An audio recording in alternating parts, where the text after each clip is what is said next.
अस्सलाम वालेकुम नाज़रीन, मुज़म्मिल सरवरदी के ऑफिशियल यूट्यूब चैनल के साथ मैं हूं मुज़म्मिल सरवरदी। उम्मीद है आप खैरियत से होंगे। नाज़रीन, फील्ड मार्शल आसिम मुनीर बिलाखिर ईरान के दौरे पर रवाना हो गए, ईरान पहुंच गए। उनके साथ DGISI general Asim lieutenant general Asim Malik भी हैं। दीगर उनके साथ जो हैं आला मिलिट्री वफूद भी उनके साथ शामिल हैं। मोहसिन नकवी पहले ही तेहरान में मौजूद हैं 3 दिन से। उससे पहले भी वो 3 दिन वहां रहे थे, तो आप समझे मोहसिन नकवी को तो वहां 7 दिन हो गए हैं। अब क्या वो लेटर ऑफ इंटेंट साइन होने का मौका आ गया है। एक लेटर ऑफ इंटेंट साइन किया जाना है जिसमें ईरान और अमेरिका के दरमियान 30 दिन के मुज़ाकरात की विंडो खुलेगी कि उन 30 दिन के मुज़ाकरात में ईरान और अमेरिका किसी वसी माहदे पर पहुंच सकते हैं नहीं पहुंच सकते, जिसमें 440 किलोग्राम यूरेनियम अमेरिका मांग रहा है, ईरान देने को तैयार नहीं। जिसमें स्टेट ऑफ होर्मुज का कंट्रोल है, जो ईरान रखना चाहता है, अमेरिका देता है या नहीं देता है। तो बहुत कुछ लेन देन होना है। लेकिन अभी तो सिर्फ एक लेटर ऑफ इंटेंट साइन होगा कि अब इन नकात पर अमेरिका और ईरान ने मुज़ाकरात करने पर रजामंदी जाहिर की है, और इन नुकात पर अगले 30 दिन में मुज़ाकरात होंगे। फिर उन मुज़ाकरात के नतीजे में कोई फाइनल पीस अकॉर्ड होता है इस्लामाबाद में या नहीं होता, वो एक अलग बात है। लेकिन ये अगले 30 दिन मुज़ाकरात इस्लामाबाद में होंगे लेटर ऑफ इंटेंट के साइन होने के बाद, जो अब फील्ड मार्शल आसिम मुनीर जिसको फाइनल शेप देने के लिए ईरान गए हैं। ये एक विंडो ऑफ अपॉर्चुनिटी जरूर है, लेकिन एक कैलकुलेशन है ईरानियंस की कि अमेरिका अब जंग नहीं कर सकता। ये ईरानियंस कैलकुलेट कर बैठे हैं कि अब अमेरिका उनके साथ जंग नहीं कर सकता। अब अरब ममालिक ने भी जंग से तौबा कर ली है। इस जंग से पहले जो अरबों का ख्याल था कि अमेरिका ईरान को मार देगा, उनकी जान छूट जाएगी, अब अरबों को समझ आ गई है कि जान उनकी फंस गई है। ईरान की तो नहीं छूटेगी, ईरान से तो नहीं छूटेगी। मेरा ज़ाती तौर पे ख्याल है कि इस जंग ने पूरे खित्ते की सियासत तो बदल दी है, की रैंकिंग भी बदल दी है। और अब जो लेटर ऑफ इंटेंट, और अगर अमेरिका और ईरान के दरमियान पीस होता है तो उसके बाद ईरान एक रीजनल प्लेयर जरूर होगा। और आप ये नहीं कह सकते कि ईरान माइनस हो जाएगा, ईरान एक रीजनल प्लेयर के तौर पे चलेगा। उसके GCC कंट्रीज के साथ भी पीस एग्रीमेंट्स होने हैं। उसका अलग दुनिया में अब उसका एक मुकाम बन सकता है। पाकिस्तान को भी इस जंग से बहुत फायदा हुआ है, पाकिस्तान का भी एक मुकाम बना है। पाकिस्तान की इंटरनेशनल रैंकिंग में बहुत इजाफा हुआ है, सालसी ने पाकिस्तान को बहुत इज्जत दी है, अरब ममालिक में पाकिस्तान की इज्जत में बहुत इजाफा हुआ है। तो आप ये नहीं कह सकते इस जंग से पाकिस्तान को कुछ हासिल नहीं हुआ। पाकिस्तान भी इसका एक बहुत बड़ा बेनिफिशरी है और अमन का बेनिफिशरी है, और ये साबित हुआ है कि पाकिस्तान दुनिया में अमन दे सकता है। अब सूरत हाल ये है कि फील्ड मार्शल तेहरान में हैं, अगले 24 घंटे उनके बड़े इंपॉर्टेंट है। वैसे तो वो जब लास्ट टाइम भी तेहरान गए थे 3 दिन रहे थे, लेकिन कोई ऐसा बड़ा ब्रेक थ्रू नहीं हो सका था उनके दौरान तेहरान के दौरान। उस वक्त भी हमने देखा था कि डेड लॉक बाकी रह गया था, क्योंकि ईरानीज काफ़ी रिजिड हैं, उनकी पोजीशन काफ़ी स्ट्रांग है। ईरान की पार्लियामेंट ने कालीबॉफ को दोबारा मुज़ाकराती कमेटी का सरबराह मुकर्रर कर दिया है। एक राय थी कि उन्हें चीन के लिए नुमाइंदा खसूसी मुकर्रर कर दिया है, तो शायद उन्हें अब मुज़ाकराती कमेटी से अलहदा कर दिया जाएगा। लेकिन उनको दोबारा मुज़ाकराती कमेटी का सरबराह मुकर्रर कर दिया है। इसका मतलब है आगे जो ईरान और अमेरिका के मुज़ाकरात होने हैं उनको कालीबॉफ लीड करेंगे। अगर कालीबॉफ लीड कर रहे हैं तो फिर दूसरी तरफ से JD वैंस लीड कर रहे होंगे। फिर इसका मतलब है कि अगर इराकची ही सरबराही करते तो हम कहते हैं कि मार्को रूबियो और इराकची के लेवल पर मुज़ाकरात होंगे। लेकिन अगर कालीबॉफ ने लीड करना है तो फिर दूसरी तरफ से JD वैंस होंगे। हम कह सकते हैं कि ये जो अगला दूसरा दौर होगा ये JD वैंस और कालीबॉफ के साथ होगा, और कालीबॉफ के साथ इराकची और उनके पूरा वर्किंग ग्रुप होगा। जैसे पहले राउंड में ईरानी एक बहुत बड़ा वफद लेके आए थे, इस बार अमेरिकन भी बड़ा वफद लेके आएंगे। देखें ना, जो न्यूक्लियर पे मुज़ाकरात होने हैं उसका न्यूक्लियर का कोर ग्रुप होगा, जो सैंक्शंस के मुज़ाकरात हैं उनमें सैंक्शंस का कोर ग्रुप होगा, जो फ्रोजन एसेट्स के मुज़ाकरात हैं उसमें फ्रोजन एसेट्स का कोर ग्रुप होगा, जो स्टेट ऑफ हॉर्मस के नेविगेशन का और मैरीटाइम का है उसका अलग कोर ग्रुप होगा।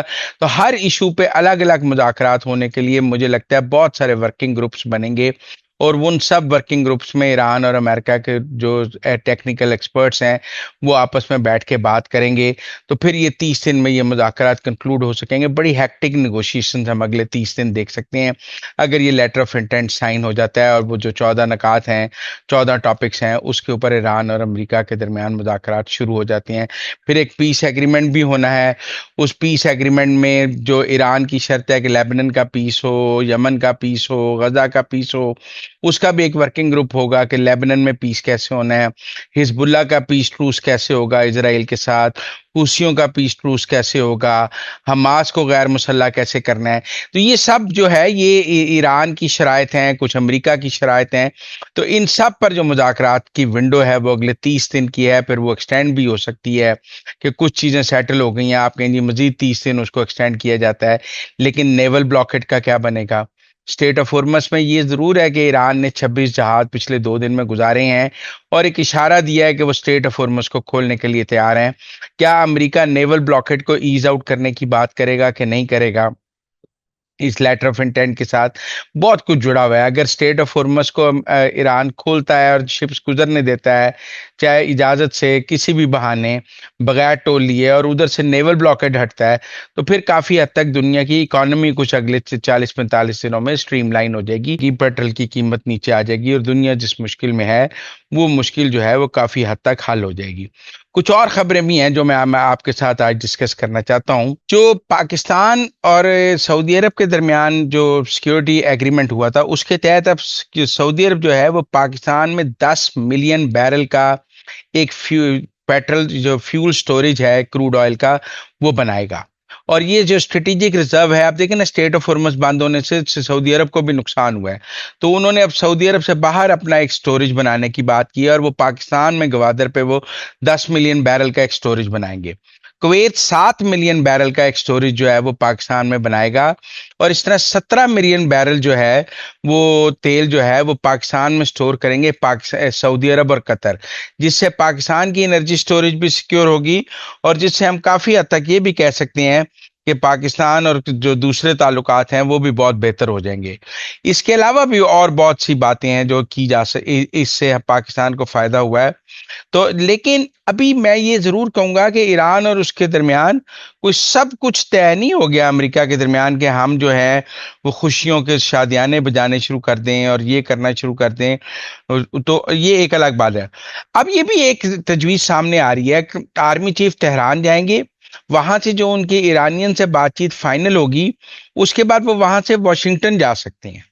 ये नहीं है कि वो तेहरान में बैठ के लेटर ऑफ इंटेंट को कर देंगे, जो ईरानियन फाइनल प्रपोजल होगी वो लेकर फील्ड मार्शल आसिम मुनीर उसके बाद अमेरिका भी जा सकते हैं और वो वॉशिंगटन जाएंगे जहां उनकी फिर अमेरिकन से मुलाकात होगी, जिसमें जो आपको पता है लास्ट टाइम ट्रम्प ने कहा था कि हम 18 घंटे का सफर करके क्यों आए।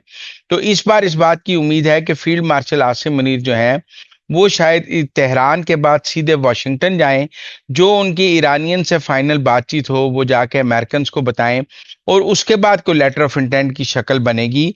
अभी अगर हो सकता है कुछ ईरानियंस की शर्तें ऐसी हों जो अमेरिकन को काबिल कबूल ना हो, तो वो शराइत लेके फिर फील्ड मार्शल आसिम मुनीर खुद जो है तो वाशिंगटन भी जा सकते हैं और वहां भी होगा इसके ऊपर। कुछ केपी की फसलें आपके साथ खबरें भी डिस्कस करना चाहते हैं। सोहेल अफरीदी साहब भी काफी मुश्किल में है। गंडापुर का जो 30 एमपीएस का ग्रुप है वो काफी एक्टिव हो गया है और उसका प्रेशर सोहेल अफरीदी पे नजर आ रहा है। उसी प्रेशर की वजह से सोहेल अफरीदी जो है वो अलीमा खान के साथ जुड़े हुए नजर आ रहे हैं, वरना 3 माह से तो वो जुड़े हुए नहीं थे, लेकिन अब उन्हें गंडापुर एक थ्रेट के तौर पर नजर आ रहा है। ये ठीक है कि जो शेर अब्दुल मरवत ने रेड किया है उससे गंडापुर ने लहदगी का ऐलान किया है, लेकिन जो सोहेल अफरीदी की और मोहसिन नकवी की मुलाकात है वो भी तो गंडापुर के बंदे ने ही आउट की है ना, और उसमें भी तो यही है ना कि सोहेल अफरीदी जो है वो एस्टेब्लिशमेंट से भी मदद मांग रहा है। लेकिन इस वक्त सोहेल अफरीदी का इक़्तिदार खतरे में जरूर है, उनके एमपीएज उनसे नाराज हैं, पीटीआई के अंदर सोहेल अफरीदी के लिए बगावत है, कहा जा रहा है उनकी करप्शन के बहुत शोर हैं। वैसे तो उन्होंने ये कहा है कि मेरे ऊपर जो करप्शन का इल्जाम लगाए उसको 3 दिन के अंदर नोटिस दें और उसके ऊपर मुकदमा करें, लेकिन शोर बहुत है केपी में करप्शन के हवाले से। पीटीआई की गवर्नमेंट जो है वो करप्शन की दलदल में नजर आ रही है वहाँ, اور بہت سارے اسکینڈل جو ہیں وہ اس وقت وہاں کرپشن کے نظر آ رہے ہیں۔ اگلا بجٹ بہت امپورٹنٹ ہو سکتا ہے، یہ کہہ سکتے ہیں کہ سہیل افریدی کو اپنے ووٹ پورے کرنے کے لیے مشکل ہوگی، اسی لیے سہیل افریدی نے آپ دیکھیں گے گیس والے معاملے پہ اور باقی معاملات پر اپوزیشن سے مدد لی، اور اپوزیشن اور گورنر کی مدد کی، مل سے فیڈرل گورنمنٹ سے بات کی، کیونکہ ان کو پتہ تھا ان کے صوبے میں ان کے لیے مسائل ہیں، ورنہ یہ پی ٹی آئی اور اپوزیشن کو منہ لگائے، یہ پی ٹی آئی اور گورنر کے ساتھ بات کرے، یہ پی ٹی آئی اور یہ جا کے فیڈرل گورنمنٹ کے ساتھ میز پر بیٹھی ہو، اسی لیے بیٹھے ہوئے تھے کہ اپنے اقتدار ان کا خطرے میں ہے، اسی لیے محسن نقوی کے پاس بھی گئے تھے کہ اقتدار خطرے میں ہے، اسی لیے رانا ثناء اللہ کے ساتھ بھی بیٹھے ہوئے تھے کہ اقتدار خطرے میں ہے، اور اسی لیے علیمہ خان کے ساتھ اڈیالے کے باہر بھی بیٹھے ہوئے تھے کہ اقتدار خطرے میں ہے، کیونکہ ان کو لگتا ہے کہ اگر علیمہ خان کا سایہ سر پہ رہے گا تو پی ٹی آئی کے لوگوں کو ڈرا سکیں گے، سوشل میڈیا ساتھ رہے گا، اور اگر گورنمنٹ میں اسٹیبلشمنٹ ساتھ رہے گی تو ساتھ رہے گا، تو وہ اپنی وزارت اعلیٰ بچانے کے لیے ایک ڈبل گیم کے چکر میں ہے کہ ایک طرف علیمہ خان کو بھی ہاتھ میں رکھنا چاہتے ہیں اور دوسری طرف اسٹیبلشمنٹ کے ساتھ بھی راستے بنانے کی کوشش کر رہے ہیں۔ اب دیکھیں یہ پل سرات پر جو سہیل افریدی چل رہا ہے اس کا آگے کیا انجام ہوتا ہے، لیکن بہرحال اڈیالے کی خبریں یہ ہیں کہ بشرا بی بی کی ان کی فیملی سے ملاقاتیں کرا دی گئی ہیں، ایسا بھی ہے کہ عمران خان کی بھی نورین خان سے ملاقات کرائی جا سکتی ہے، حلیمہ خان سے ملاقات نہیں ہوگی، ان کے بچوں سے ان کی دوبارہ فون پر بات کرائی جا سکتی ہے، لیکن بشرا بی بی کی ان کی بیٹی سے ملاقات کرا دی گئی ہے، کافی حد تک آپ کہہ سکتے ہیں کہ کچھ تھوڑی سی نرمی شرمی بھی ہوئی ہے۔ یہ بشرا بی بی کے حوالے سے نرمی تو آپ کو پتہ ہے بیرسٹر سیف کراتے ہیں، اور بیرسٹر سیف اس میں کردار ادا کرتے ہیں، ان کی جو کہ بات علیمہ خان نہیں مانتی، تو جب تک ان کی بات مانی جا رہی تھی گنڈا پور کے ذریعے تو وہ ان کے لیے بھی بات چیت کر لیتے تھے عمران خان کے لیے، لیکن اب جب سے ان کو آؤٹ کیا گیا ہے تو وہ عمران خان کے لیے بھی بات نہیں کر پا رہے، ورنہ تو وہ عمران خان کو ان کے پسندیدہ پھل بھی وہ بھجواتے تھے، اور سب کچھ وہ ان کا مینج کرتے تھے، ٹکٹیں بھی مینج کرتے تھے، ٹکٹوں کی اناؤنسمنٹ بھی بیرسٹر سیف کرتے تھے، لیکن پھر علیمہ خان نے ان کو سائڈ پہ کر دیا۔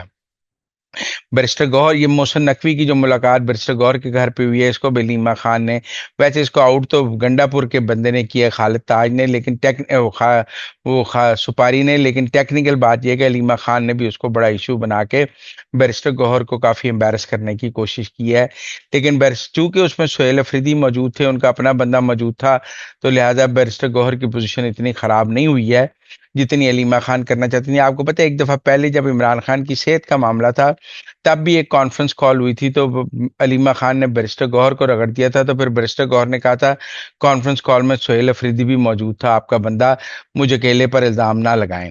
آج تحریک تحفظ آئین کا جو یوم احتجاج تھا جمعے کو، وہ تو مکمل طور پہ ناکام ہو گیا، مجھے تو پورے پاکستان سے کسی احتجاج کی کوئی خبر نہیں آئی ہے، نہ کہیں احتجاج ہو سکا ہے، نہ کے پی میں، نہ پنجاب میں، نہ سندھ میں، نہ کہیں کوئی احتجاج نہیں ہو سکا، تو میرے خیال میں یہ تحریک تحفظ آئین کی احتجاج کی کال تو مکمل طور پہ ناکام ہو گئی ہے۔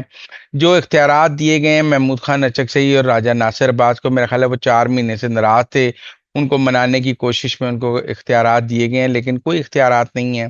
محمود خان اچکزئی کیا پرائم منسٹر سے ملاقات کر سکتے ہیں؟ کیا وہ کوئی لیڈر چیئرمین نیب نامزد کر سکتے ہیں؟ کیا وہ chief election commissioner prime minister کے ساتھ لگا سکتے ہیں؟ کچھ بھی نہیں کر سکتے، ہر چیز کے لیے ڈیالہ کی اپروول چاہیے، لہذا میں تو اس قرارداد کو بھی بہت بے معنی سی اور فضول سی ہی سمجھتا ہوں، مجھے اس کے نتیجے میں بھی کچھ نہیں نظر آ رہا۔